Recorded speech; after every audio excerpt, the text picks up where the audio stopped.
नमस्कार।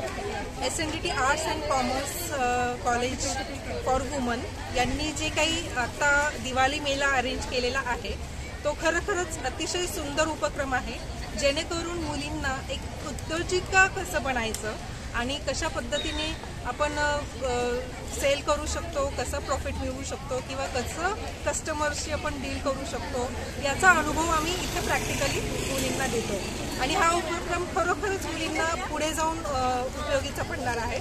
So entrepreneurship development सेलचे मी खूप आभारी आहे। तसंच आमचे प्राध्यापक, आमचे प्रिन्सिपल सर भरत वंकेटे सर आणि सगळी टीम मेंबर यांनी याच्यासाठी खूप प्रयत्न केले आणि मुलींना हा प्लॅटफॉर्म अवेलेबल करून दिला। त्याबद्दल मी सगळ्यांची आभारी आहे आणि सगळ्या विद्यार्थिनींच्या ज्यांनी जे स्टॉल धारक आहे त्या विद्यार्थिनींच्या वतीने पण मी कॉलेजचे आभार मानते। Thank you so much.